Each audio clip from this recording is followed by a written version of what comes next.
Welcome back to In the House with Beth and Ryan. I'm Beth and this is Ryan.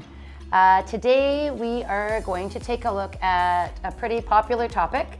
That's neighborhood specific information. So we're going to take a look at the Guelph real estate market year to date as compared to the last 2 years from January through the end of May, and talk about how different neighborhoods are performing. Yep. But first, before we get into that, did you know that this is our 5th year with Guelph Today? Is that? This month? No, I didn't know. So 5 years ago today, we started doing these articles and videos for Guelph Today.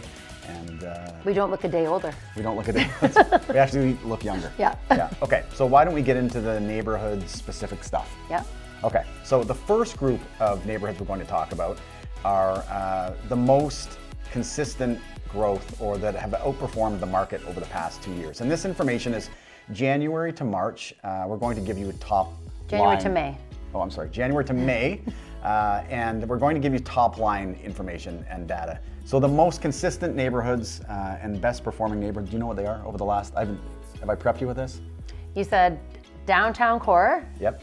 Exhibition Park. Yep.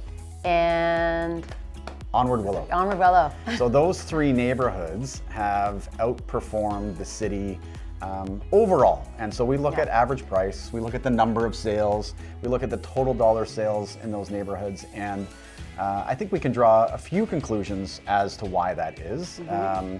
Those neighborhoods are all areas where there is not a lot more growth, there's not a lot more opportunity for infill and development. Mm-hmm. And so when you're going to buy a house in those neighborhoods, you are just waiting for something to come along.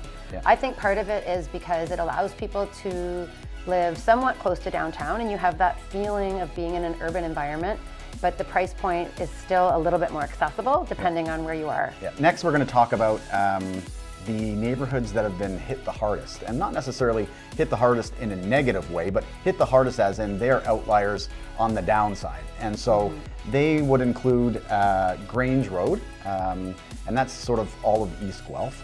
And this neighborhood typically has about 15 to 20% of the total sales in Guelph. It's a very active neighborhood, and sales are down there, and the overall dollar volume is way down there. And the other one is Clairfields. And Clairfields is the south part of Guelph, towards Clare and Gordon. And it has also been hit substantially from number of sales and from dollar volume. And I think we can probably draw a conclusion as to why that is.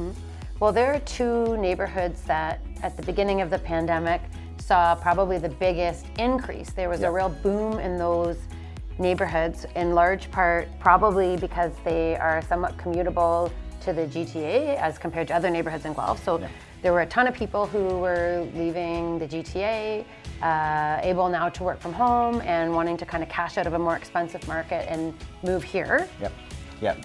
And then lastly, we are going to talk about the most affordable neighborhoods in Guelph. And these are neighborhoods where there's still a lot of options. They're typically condos, but a lot of options for first-time buyers or downsizers.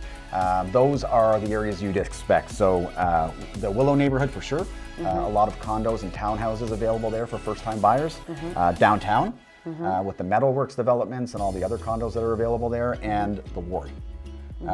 Which I guess is the Metalworks as well. So if you're looking for something as a first-time buyer or a less expensive neighborhood in Guelph, the Ward, Downtown, and Willow are your best options.